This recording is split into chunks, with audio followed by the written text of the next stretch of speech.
L'histoire de Vesoul ne compte plus les inondations provoquées par le Frépuy. Certaines furent bénéfiques. En 1557, alors que la ville était assiégée par les Prussiens du baron de Paulwiller, c'est un débordement du gouffre qui obligea les soldats ennemis à lever le camp et à renoncer à leur attaque.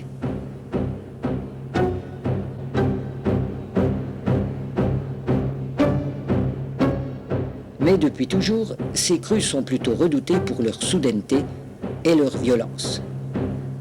Bien des Vésuliens se souviennent encore des inondations des années 50, où l'on dut circuler en barque dans certains quartiers de la ville.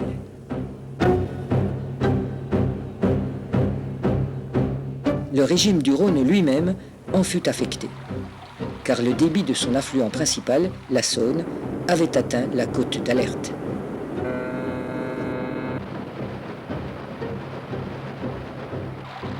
Le Frépuy, considéré jusque-là comme une simple curiosité naturelle, apparut dès lors comme un phénomène qu'il fallait à tout prix comprendre, à défaut de pouvoir le maîtriser. Dès son avènement en 1935, le Spéléoclub de Vesoul, qui était alors une des toutes premières associations de ce genre, se donnait pour objectif de percer les secrets du gouffre. En septembre 1938, Nestor Glockner, premier président en exercice, effectuait une plongée à l'aide d'un masque respiratoire de sa fabrication. Sa tentative est évoquée par un spéléologue contemporain, Jean Morel. Glockner était certainement un homme hors du commun, car pour entreprendre cette exploration avec ce matériel rudimentaire, conçu par lui, fabriqué par lui, il fallait le faire. Il était courageux, mais à l'époque, on le jugeait quand même un peu téméraire. Il pensait que derrière la vasque d'entrée se trouvaient d'importantes galeries sèches. L'estimation de Glockner devait se révéler inexacte. La galerie était complètement noyée. Mais il avait quand même réussi à prouver l'existence d'une continuation grâce à son incroyable bricolage. Le masque, c'était tout simplement un phare de camion muni d'une double vitre. L'évacuation de l'air se faisait par deux soupapes qui n'étaient autres que deux morceaux de caoutchouc. C'est assez invraisemblable de penser qu'un homme ait osé descendre dans le gouffre du Frépuy avec un matériel aussi dérisoire. La plongée de Glockner allait marquer le début d'une longue série d'exploits. En 1946, Jacques Collot et Roger Pelletier entreprenaient une nouvelle exploration, cette fois avec un scaphandre lourd prêté par les Ponts et Chaussées. Une pompe à bras fournissait l'air aux plongeurs par l'intermédiaire d'un tuyau en caoutchouc. 40 ans plus tard, pour les besoins du tournage d'un film consacré à la conquête des abîmes, nous avons reconstitué cette plongée avec un matériel rigoureusement identique.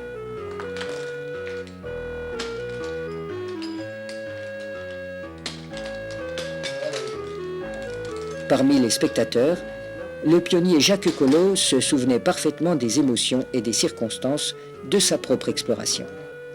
J'ai eu ce scaphandre par l'intermédiaire des ponts et chaussées, un scaphandre normal avec la pompe, la grosse pompe, et puis 20 ou 40 mètres de tuyaux. Et alors là, on est parti sur le Frépuy avec les pompiers, en cas d'accident, parce qu'on ne savait pas ce qu'il y avait, si c'était un gouffre ou s'il y avait une grande salle et tout. Alors c'est une habitude parce que moi, dans le scaphandre, je ne savais pas qu'il y avait une soupape. Puis dehors, il pompait trop vite. Puis j'ai monté au plafond. Puis après j'ai vu la petite soupape, alors j'ai décomprimé. Puis je suis rentré dans ce boyau qui était plein de troncs d'arbres, de gros blocs. Mais j'étais tout doucement, je voyais très clair, parce que j'avais un phare très puissant de camion avec deux grosses batteries énormes. On voyait à 30 mètres dans le Frépuy, 40 mètres. Formidable d'ailleurs.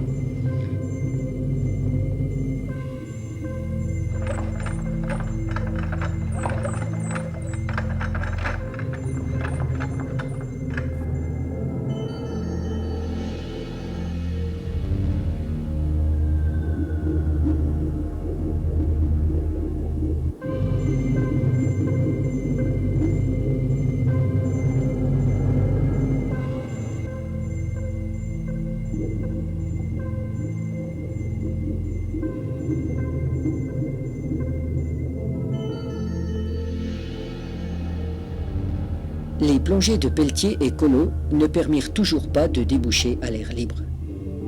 La galerie continuait et la longueur du tuyau d'arrivée d'air interdisait d'aller plus loin.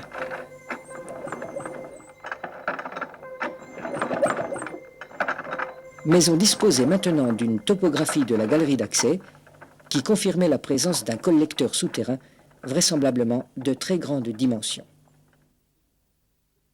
Vers 1955, la notoriété du Frépuy commençait à dépasser les frontières de la Haute-Saône. Le comte Guy de Lavore, un des promoteurs de la plongée sous-marine, décidait de s'intéresser à son tour au problème.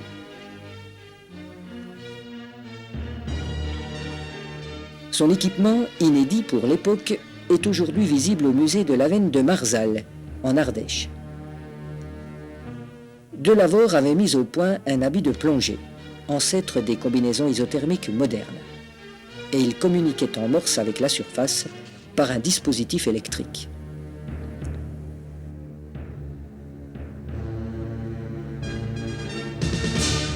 Muni de ce matériel révolutionnaire, il pensait venir à bout rapidement du Frépuy. Mais de mauvaises conditions météo, rendant l'eau particulièrement trouble, l'empêchèrent de faire mieux que ses prédécesseurs. Et la réputation d'invincibilité du gouffre s'en trouva fortement renforcée. Bien que souvent avortées, ces premières tentatives d'exploration démontraient l'existence d'un système hydrogéologique beaucoup plus complexe qu'on ne l'avait imaginé de prime abord. Situé sous les plateaux occupant le sud-est de Vesoul, il draine un bassin d'alimentation d'une surface considérable. Malgré leur caractère hypothétique, ce sont les conclusions des pionniers du Frépuy qui furent à l'origine de la vue d'ensemble du réseau, couramment admise par les géologues d'aujourd'hui. Son fonctionnement est résumé par l'un d'entre eux, Jean-Luc Maire. Le réseau du Frépuy est alimenté en surface sur 30, 40, 50 km². C'est encore assez mal défini. C'est un grand massif calcaire, entièrement faillé, des grandes discontinuités verticales qui permettent l'infiltration des eaux de pluie, des eaux de surface. La plupart des petits ruisseaux se perdent dans ces grandes fractures et alimentent un réseau dont l'exutoire principal permanent est la fonte Fondamois. Et Frépuy, ici, ressemble un petit peu à une cheminée d'équilibre qui, de temps en temps, permet au réseau de se vidanger. Des observations attentives ont montré que, curieusement, même en période de fortes précipitations, le Frépuy est tout d'abord inerte. Ce n'est qu'après un décalage de plusieurs jours que le processus de débordement se déclenche, comme si un seuil de remplissage interne avait tout à coup été franchi. Et la violence de la crue qui s'ensuit est alors sans commune mesure avec la quantité d'eau de pluie effectivement tombée sur la région. Cela conduit à imaginer une série de déversoirs souterrains et de siphons en étage, régis par des équilibres naturels aussi précis que compliqués.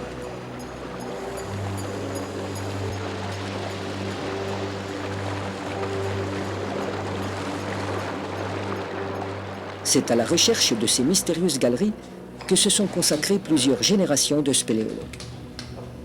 Mais aucune des nombreuses cavernes explorées n'a pu jusqu'ici autoriser un accès direct au réseau du Frépuy.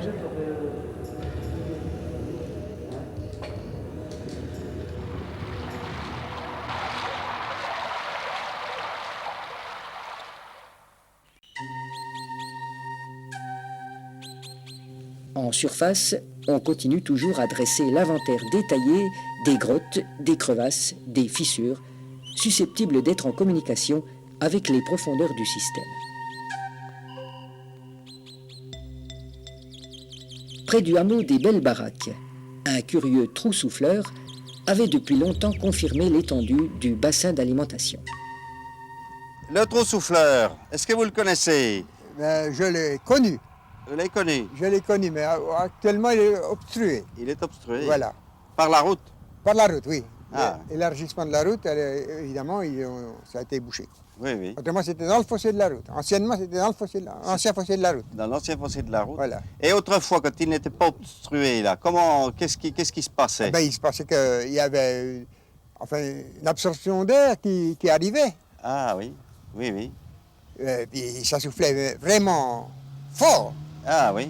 Et puis par la suite, d'abord que Frépuy jetait, c'était fini. Ça arrêtait, le souffle était arrêté. Le souffle était arrêté. Voilà. Oui. Ah oui, C'était oui. vraiment. Le trou souffleur se trouvait à près de 4 km du Frépuy et 50 mètres plus haut que son niveau d'étiage.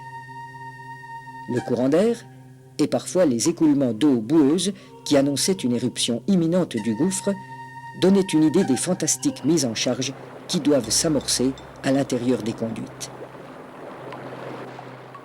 Et autrefois, on s'amusait à camoufler le trou et mettre un sifflet pour que ça siffle. Seulement, les voisins n'aimaient pas ça parce que ça faisait venir l'eau dans la cave. Ah, Du fait qu'on obstruait le trou. Enfin, d'après ce qu'il disait. D'après ce qu'il disait. Voilà. L'eau venait dans la cave, évidemment, il n'aimait pas bien ça Ouais. non plus, c'est pas agréable. Bien sûr. Et alors actuellement, est-ce qu'il y a encore des Il y a choses... encore de l'eau qui vient dans la cave quand même, malgré que le trou est obstrué. L'eau vient dans la cave. L'eau vient dans la Il y en cave. avait presque 1 mètre d'ailleurs. Donc c'est bien un Au signe derrière. que nous sommes reliés. Voilà, qu'on est sur une rivière souterraine où il y a des cavités, sûrement oui. sur toute une longueur, puisqu'il y a des trous tout le long là. Hein. Ah oui, d'accord. Ah oui. Il y en a même en hauteur. Ces prospections représentent un travail de longue haleine qui prend parfois des allures de véritable enquête auprès des habitants des villages. Les cultivateurs sont en effet les mieux placés pour apporter des témoignages sur les manifestations extérieures du Frépuy et révéler des indices qui permettront peut-être un jour d'y accéder. Le Creux-Brio, c'est un trou dans un pré et aussi dans le bois. C'est un entonnoir où l'eau sort par les grandes pluies. Et ensuite, dans le pré, le lendemain environ. Je pense que ça doit être en relation avec le réseau du Frépuy. Mais le Frépuy donne avant que ça sorte dans le pré et dans le bois. Et je pense que c'est une résurgence en même temps avec le trou du bois de serre. Avec mon père, une année de grande pluie, il avait un bâton, il avait été voir le Creux-Brio, voir s'il donnait, puis il ne donnait encore pas, mais il voyait la terre qui se soulevait. Et comme avec son bâton, il a fait un trou avec son bâton, puis ça fait un jet d'eau. Puis après, l'eau a coulé. Et M. Pétier et M. Collot étaient venus pour essayer de trouver quelque chose. Ils ont creusé environ 2,50 m, 3 mètres. Ils ont descendu, ils ont tombé sur une nappe d'eau et la roche qui baigne dans l'eau. Et quand ils ont vu ça qu'ils ne pouvaient pas aller plus loin, parce qu'ils n'étaient pas équipés comme les spélos d'aujourd'hui, ils ont considéré abandonné, ils ne sont jamais revenus.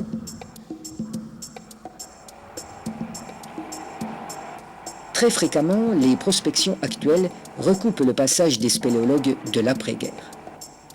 Mais elles font toujours espérer se voir signaler une entrée naturelle ouverte par le ravinement des pluies ou le passage d'une machine agricole. Alors le gouffre là, ça c'est un trou qui a été créé par les spéologues, là, Collot et compagnie, là. Et puis c'est qu'il y a au moins 30 mètres de profondeur qu'ils ont dit. Puis on peut pas entrer dedans, on ne veut pas y aller, ils ne risquent rien. On peut être sûr. Ça va au Frépuy? Mais tout le monde le disait, c'est pas c'est vrai, hein. C'est profond? Oh, 30 mètres qu'il racontait Collot. Vous voulez vraiment pas y descendre? Oh non, oui, pauvre monsieur. Et pourquoi? Parce qu'il n'aimait pas me perdre là-dedans. Il est trop gros. Une autre cavité, le gouffre Lachat, non loin de la ferme des Marcassins, fut longtemps considérée comme une possibilité d'accès direct aux galeries du Frépuy. C'est un gouffre, il n'y a rien pour le repérer, pas d'affleurement rocheux, pas d'arbres, rien qui permet de signaler. Et une des meilleures manières de le retrouver, c'est de compter 14 pas depuis le bord de la route. Alors on va le faire. 1, 2, 3, 4, 5, 6, 7, 8, 9, 10, 11, 12, 13, 14. Et voilà. Alors ça, c'est un point d'accès au réseau du Frépuy. C'est un gouffre qui fait à peu près 25 mètres de profondeur. Le problème qu'il a, c'est qu'il est colmaté, tu vois. Il y a de l'argile au fond, on ne peut pas aller nulle part, c'est bouché. Ces investigations dans la Haute-Saône profonde confirment aussi la place importante qu'occupe le Frépuy dans le folklore et les croyances locales. Ben, il paraît qu'il y a une année, il a craché et puis il y avait un homme par là autour. Et puis il a été emporté dans le Frépuy, puis que des années plus tard, on a retrouvé les osselets, les os sur une plateforme. Où avez-vous entendu dire ça? Ben, c'était à l'école quand la maîtresse elle nous racontait la légende du Frépuy et puis elle nous a raconté ça. C'est la première fois de ma vie que je vois ça. Ah oui. Ça a monté presque au niveau de là. Enfin, Ça passait sur la route. ça passait sur la route. Sur cette route-là? Oui, la route de Serre, là. Ah bon? Le Ouais, trou était c'est plein, et important. puis celui-ci pareil, quoi. Ça faisait... Et l'eau ressort de où alors? Elle sortait du deuxième trou là-bas. Ah oui. Ah oui. Et puis ici en bas aussi. Elle vient d'où? Hein?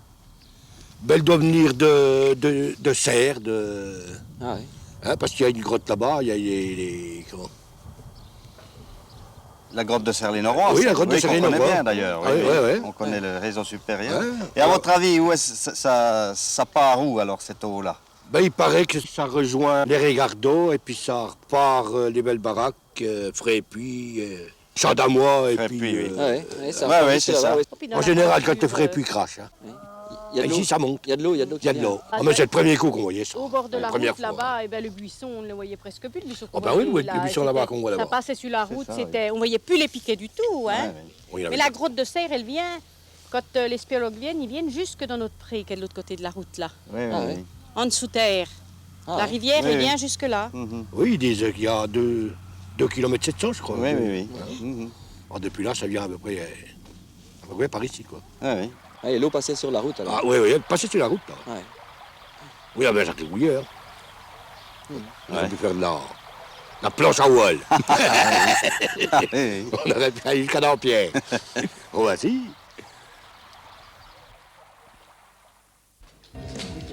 Au début des années 70, pendant que s'étaient poursuivies les recherches en surface, les techniques des plongeurs avaient considérablement progressé.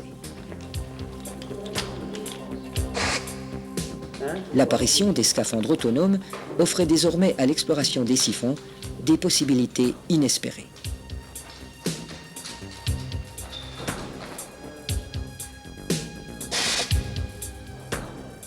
Deux Jurassiens, Jean-Claude Frachon et Pierre Pétrequin, auteurs de nombreuses plongées dans les cavernes franc-comtoises, décidaient alors de relancer l'exploration du Frépuy.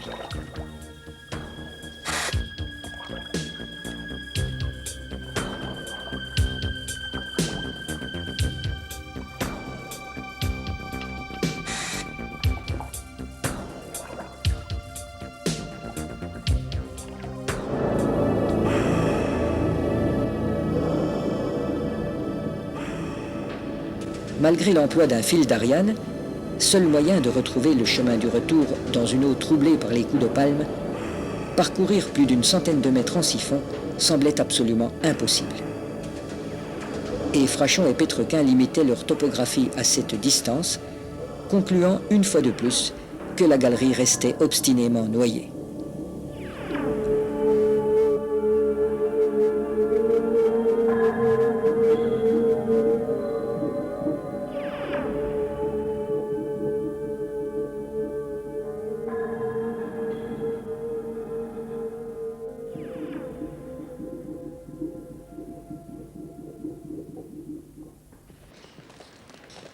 Heureusement, au fond de la grotte de Serre-les-Norois, la découverte d'importants prolongements faisait de nouveau espérer une jonction avec le collecteur du Frépuy.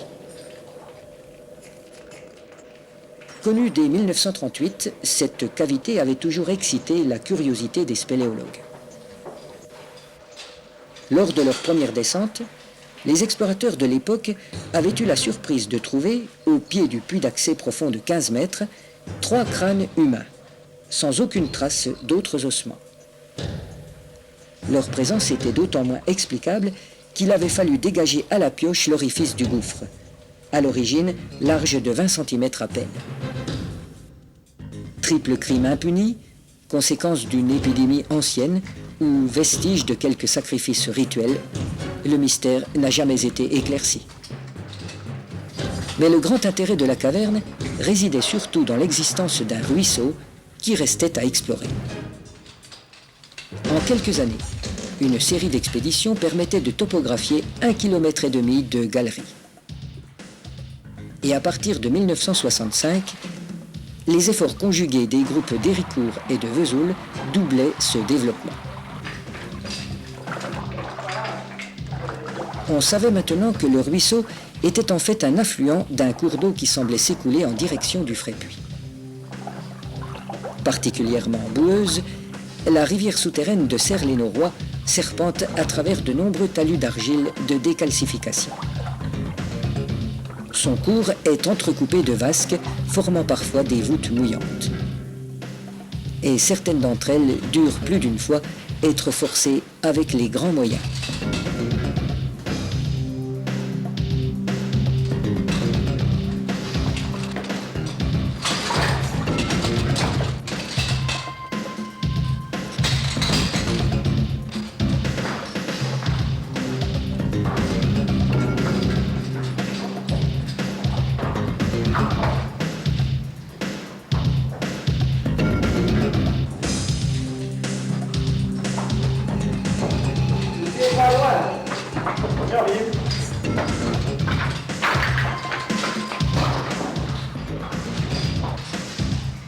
On y va, Jean? Allez.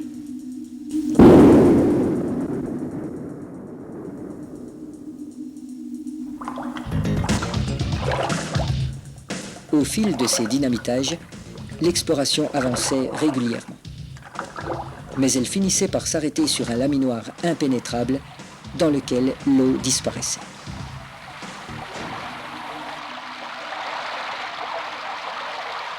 Pour apporter la preuve certaine d'une communication avec le Frépuy, il ne restait plus qu'une seule possibilité, une coloration à la fluorescéine. Une très faible quantité de produit suffit pour teinter plusieurs milliers de litres de liquide. Mais devant l'envergure de l'opération, il avait été décidé d'en injecter 5 kilos. Le contrôle du passage éventuel du colorant en d'autres endroits supposait une surveillance permanente de toutes les résurgences du secteur. Une large campagne d'information avait permis de s'assurer le concours des populations rurales. Parallèlement, tous les points de réapparition possibles furent munis de fluocapteurs. Conçus à base de charbon actif, ils pourraient fixer la moindre trace de fluorescéine. On aurait ainsi confirmation de son passage, même si celui-ci survenait la nuit ou en l'absence de toute observation directe.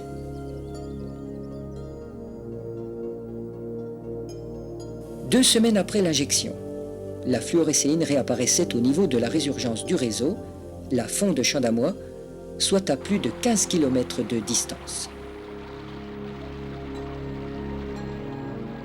Des indications complémentaires, spontanément fournies par quelques témoins, précisaient encore le parcours supposé du colorant.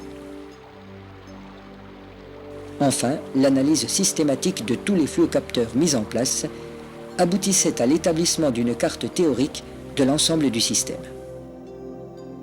La faible vitesse de circulation de la fluorescéine, rapportée au contexte géologique, ne pouvait s'expliquer que par l'existence d'une gigantesque masse d'eau souterraine. Mais surtout, il devenait possible d'en comprendre les fluctuations et d'en décrire le mécanisme interne. Le Frépuy est bien une soupape de sûreté naturelle, sorte de cheminée d'équilibre placée sur le parcours d'un très gros collecteur souterrain. Ces eaux réapparaissent au jour à la fond de Champ-d'Amois, 3 km plus loin. En période de forte pluie, l'exiguïté des fissures de sortie ne permet pas d'évacuer normalement toute l'eau du collecteur. La mise en charge des galeries provoque alors son refoulement vers l'exutoire de sécurité, en l'occurrence le Frépuy, qui déborde en donnant naissance à une rivière temporaire de surface. Consciente de disposer d'une réserve d'eau inappréciable, la municipalité de Vesoul décidait en 1967 la construction d'une station de captage de conception nouvelle. Traitées par des systèmes utilisant l'ozone, les eaux du Frépuy alimentent depuis lors près de 25 000 personnes. Daniel Sassy, responsable municipal, évoque le fonctionnement de cette usine des eaux. Bien, on peut dire que la station, disons, de la ville de Vesoul est une unité très performante. Nous avons 3 générateurs d'ozone qui nous permettent de stériliser d'une façon complète l'eau potable que nous distribuons à l'agglomération vésulienne.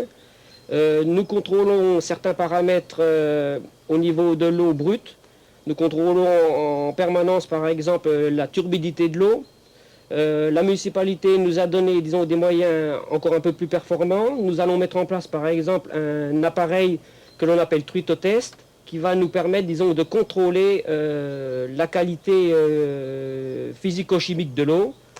D'autre part, on va contrôler les fluctuations de niveau de la fonte chaude-à-mois. Vous voyez, disons que nous sommes toujours à la pointe du progrès. En 1973, un camping-car allemand s'installait aux abords du gouffre. À la demande des spéléologues vésuliens, Jochen Hasenmayer avait accepté de s'attaquer au Frépuy. Ces images de la télévision régionale, alors diffusées en noir et blanc, faisaient découvrir aux Franc-Comtois un des plus grands spécialistes mondiaux de la plongée en siphon. L'équipement d'Hasenmayer avait été principalement fabriqué et mis au point par lui-même. Il utilisait une combinaison à volume constant qui lui évitait d'être mouillé et autorisait donc des plongées beaucoup plus longues. Ces bouteilles en alliage spécial, conçues au départ pour l'aviation, étaient capables de supporter des pressions de gonflage très élevées, doublant l'autonomie habituelle. Son casque anatomique et ses rampes d'éclairage au cadmium-nickel lui donnaient une allure bien différente de celle des plongeurs classiques.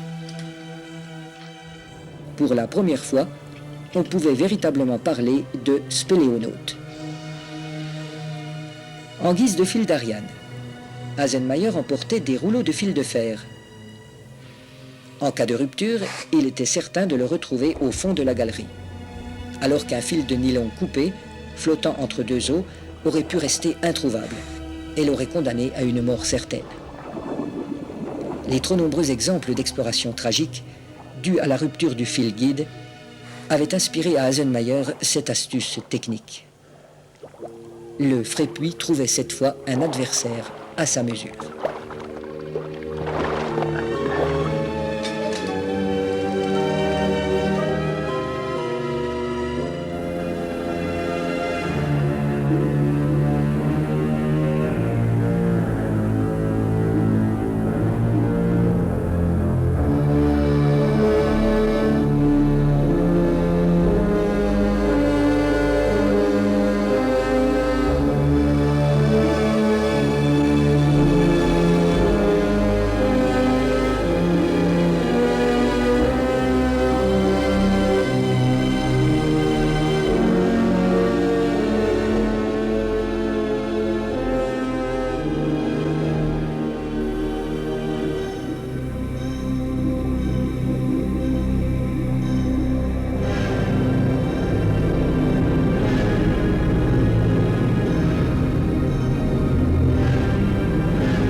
Au cours d'une plongée suspense de près de 5 heures, le spéléonaute allemand réalisait une véritable performance.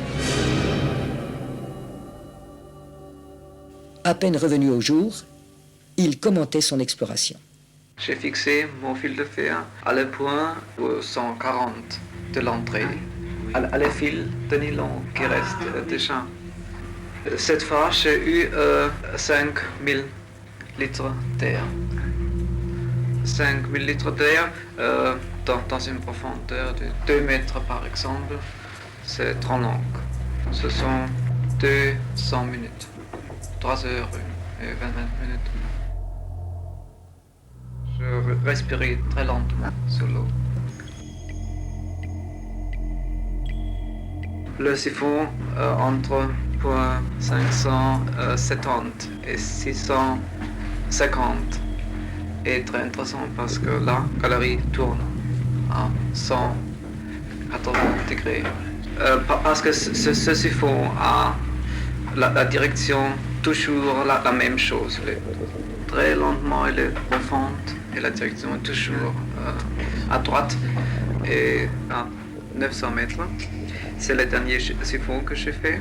Et cet siphon, j'ai fait 220 ou 30 mètres.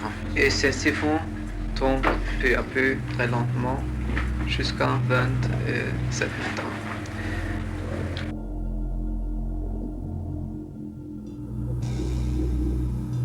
Au total, Haselmayer avait reconnu 800 mètres de galerie en amont et 300 mètres en aval. Un résultat sans précédent et qui laissait toujours entrevoir une suite. Car les points extrêmes atteints par le plongeur allemand avaient été imposés par la réserve d'air et non par un obstacle infranchissable. Au fond du Frépuy, tout restait à découvrir.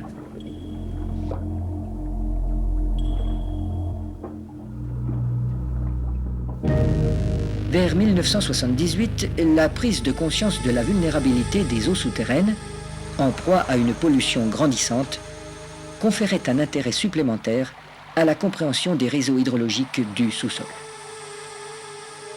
Le système du Frépuy fournissant quotidiennement de l'eau à l'ensemble de l'agglomération vésulienne, il devenait primordial de préserver son bassin d'alimentation de la menace des engrais chimiques, des rejets industriels et des égouts des villages.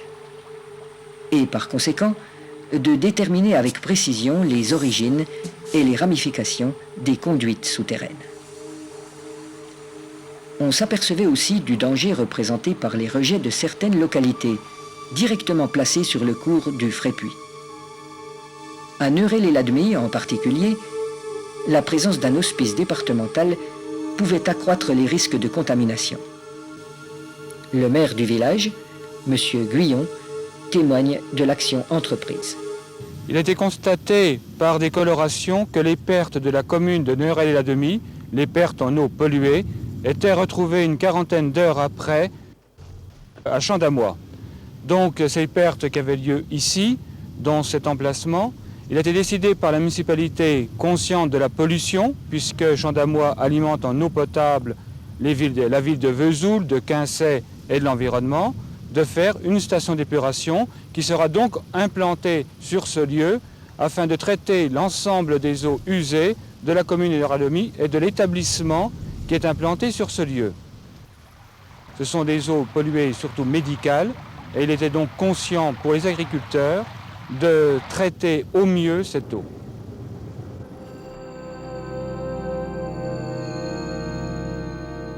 Ce projet de construction d'une station nouvelle a finalement évolué en un raccordement direct au réseau d'épuration du district de Vesoul. Mais il montre bien qu'une prise de conscience essentielle est en cours, à laquelle les travaux des spéléologues ne sont certainement pas étrangers.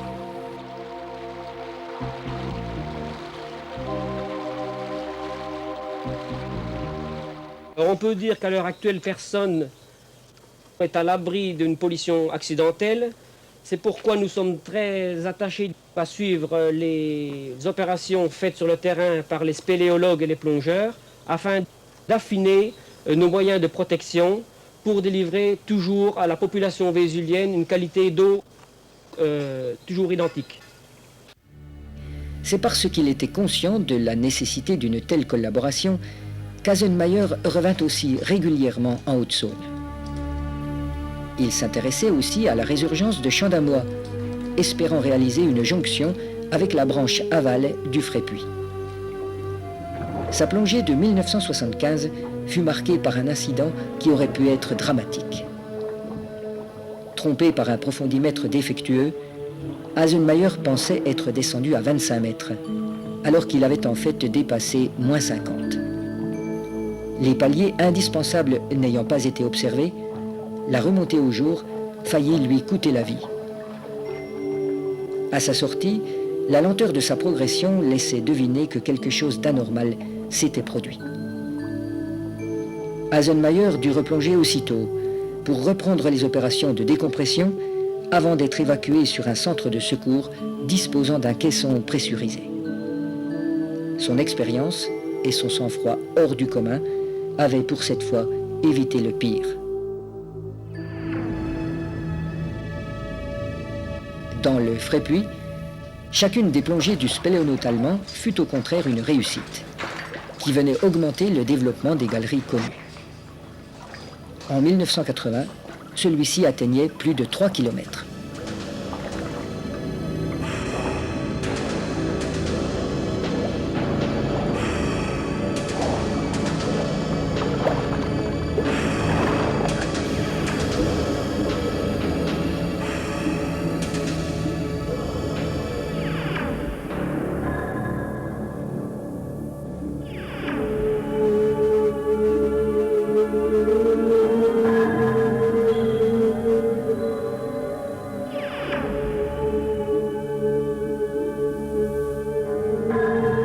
Malgré ces résultats, le matériel d'Haselmeier conservait toujours un caractère presque artisanal.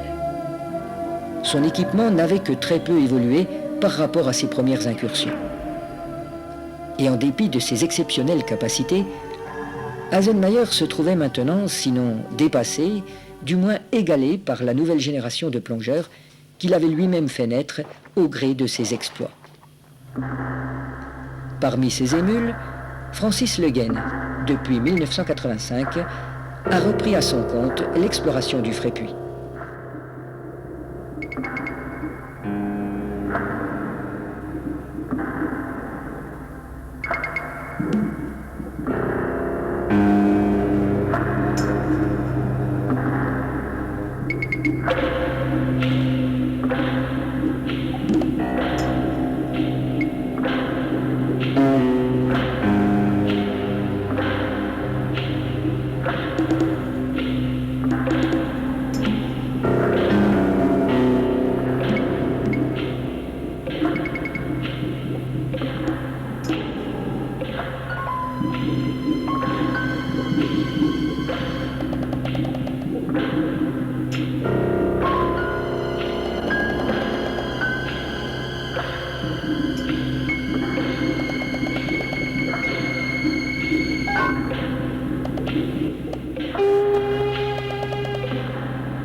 Ces images ont été tournées parfois très loin de l'entrée. Elles illustrent les conditions d'exploration extrêmes que doivent affronter les plongeurs de siphon. L'eau qui se trouble rapidement complique la progression et fait d'un simple relevé topographique une véritable prouesse. Mais surtout, elle compromet parfois totalement la visibilité et rend presque toujours incertain le retour vers la surface.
Bénéficiant d'une technologie de pointe et d'un matériel très sophistiqué, Le Guen portait le développement de la branche amont à 1270 mètres. Quelques années plus tard, le 10 octobre 1989, il parcourait 420 mètres supplémentaires.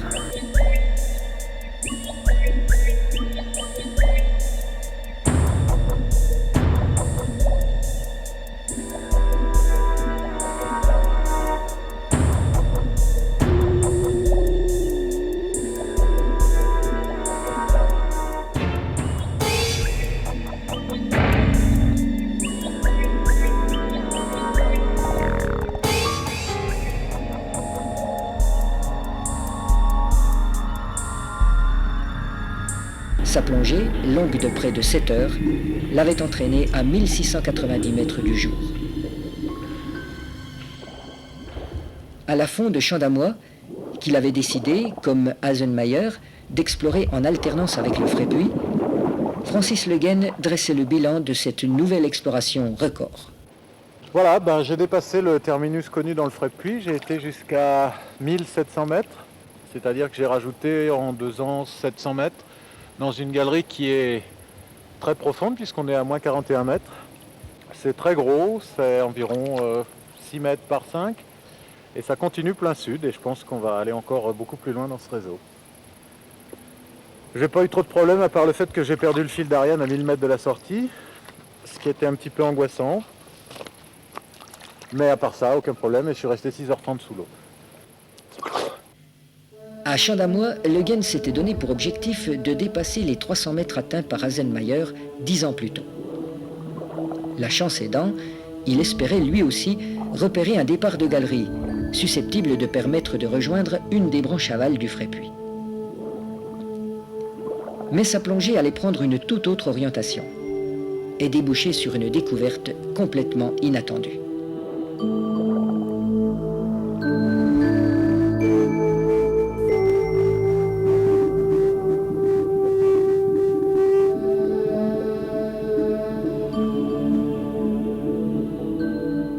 À 56 mètres de la surface, Le Guesne identifiait un gisement paléontologique de première importance, réunissant pêle-mêle dents, vertèbres et ossements de mammouth.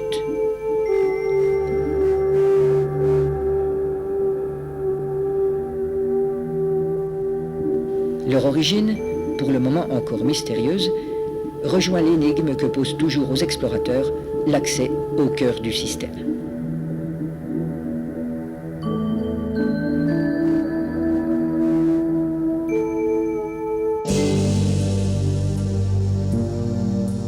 Quelques mois plus tard, les plongeurs archéologues des antiquités préhistoriques de Franche-Comté remontaient à la surface une série d'échantillons. Examinés dans des laboratoires spécialisés, ils devraient permettre une identification et une datation plus précises.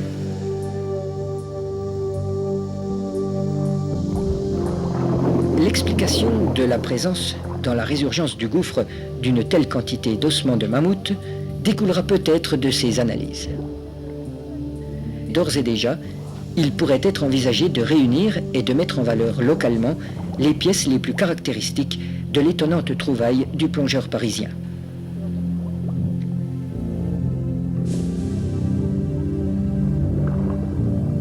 Francis Le Guesne est déjà détenteur d'un record mondial, avec un siphon parcouru sur 5700 mètres en Australie.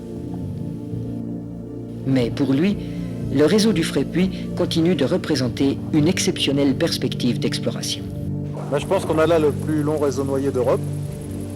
Il est encore possible avec la technique actuelle de dépasser ce terminus. Il faudra envisager des plongées de 10 à 12 heures. Mais c'est encore possible et on va revenir les années suivantes. On ne peut rêver plus bel hommage au vieux gouffre, toujours invaincu, et à tous ceux qui, depuis plus d'un demi-siècle, ont tenté de le conquérir.